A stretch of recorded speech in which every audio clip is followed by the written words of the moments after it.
Do you wish you could sell your house or buy one, but there haven't been enough houses for sale lately? And the houses that are for sale are hard to get because there's so much competition. Well, in this month's market update, we have some welcome news. Hi, I'm Chastity Lusto, real estate broker in West Hills, California, here with this month's real estate market insights for West Hills. I am thrilled to share that more houses are coming on the market, which is typical for late spring and early summer. But what makes this worth noting is our housing supply has been undersupplied for quite some time. The last time we saw inventory at this level was 2 years ago. What this current data tells me is a shift is potentially happening. If you live here in West Hills or are considering moving to the area and you want to stay informed about what's happening with real estate, then keep watching. By the end of this video, you will have insights into the current housing supply, demand, home prices, appreciation, and mortgage interest rates. This is the latest data available to us as of the end of May.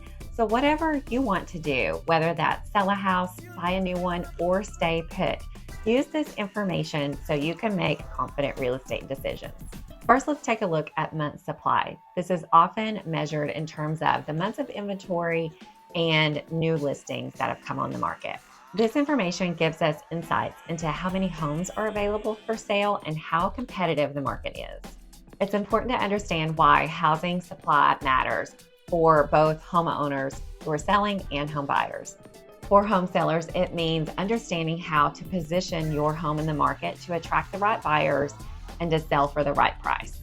And for buyers, it means knowing when you have more options and potentially more negotiating power. Graph that there was a pretty big increase in the number of homes available. Our months of inventory currently sits at 2.8 months. This year-over-year rise of almost 65% tells us that homes are taking just a little bit longer to sell than what they were at the same time last year. That's the same picture we see here with new listings. Housing inventory is climbing and we are getting pretty close to the same inventory levels we had before COVID. This increase in homes for sale is welcome news for home buyers.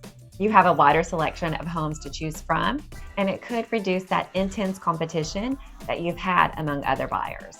Homeowners, what this means for you if you are selling your home is, well, it could take a little longer for you to sell this year than had you sold last year at the same time. Buyer demand remains strong. For your home to stand out among the competition, you still need to price it correctly and present it well. Plus, now if you want to buy a new home, you have more options too. Next is housing demand. This refers to the number of buyers who are actually looking to purchase in a particular market. Understanding demand is important because it affects the overall competition, pricing, and pace of the market. West Hills homes continue to be desirable, and we have demand from buyers to purchase our homes. Several housing metrics help us better understand the demand for our area. We look at active listings, pending sales, closed sales, days on market, percentage of original list price, and the shows to contract. On this slide, you can see that both active listings and closed sales were up, while pending sales were down. Here we have days on market down, with the percentage of original list price up and shows to contract dramatically up. When I look at these 6 housing demand factors collectively, I notice a few things. One, with the increase in housing supply, it explains why we have a higher number of active listings. More houses are available for buyers to look at and choose from. 2, this data could be signaling a potential shift to a more balanced market between sellers and buyers. But don't get too excited, buyers. Even though you may be looking at more houses or looking at a house more than once before making your decision, homes in West Hills are still selling in less than 10 days and for above the asking price on average. Now moving on to housing prices. The average home price appreciation rate for West Hills single-family residences was 8.15% in May. That is dramatically up from the negative 17.51% from 2023, which was the lowest appreciation rate for West Hills homes in the last 10 years. Generally speaking, we want to see positive home appreciation rates for both homeowners and home buyers. And once again, positive appreciation rates are an indicator of a desirable market.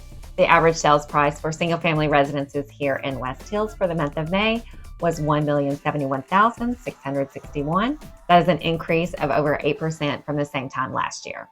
As you can see on this chart, the average home sale prices for homes here in West Hills has gradually increased over time since the housing recovery started after the housing crash in the early 2000s. Additionally, the average price per square foot is $593, up 11.3% from last year at the same time.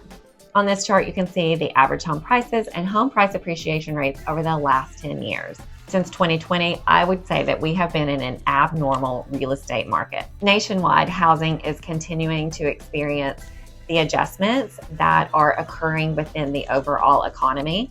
Specifically to us here in West Hills, our homes are holding their value. It's always good news for homeowners. Let's take a look at mortgage rates quickly, as higher mortgage rates have been a key reason why our housing inventory has been undersupplied.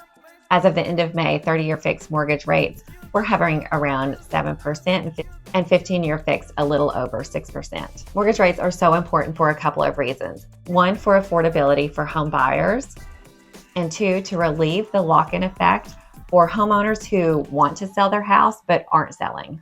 The current near 7% interest rates are impacting buyers' ability to purchase new homes and are affecting the homeowners who would like to move but don't want a mortgage payment that's double what they're paying now. This is a real challenge we are in, but I do believe we will see some relief when the Fed starts lowering mortgage rates. Buyers who have been pushed out will be able to re-enter the market, and homeowners who want to move will realize this is where rates will be for a while. As long as you can afford to make a move, it's important to choose your house that fits your lifestyle and functions well for you. The take home for home sellers is: make an effort to make your house stand out among the increased competition.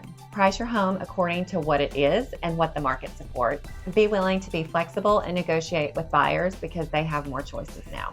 If you are buying a new home, the take home for you is: be prepared with your finances and to make decisions quickly. Although you have more selection, you are still looking in a highly desirable area. Competition remains from other buyers. Go in with a strong offer and be willing to offer at or above asking price. That wraps up this month's Real Estate Market Insights. Again, I'm Chastity Lusto, real estate broker in West Hills, California. I give you the keys to sell, buy, and finance your home with confidence so you can make your next move with peace of mind.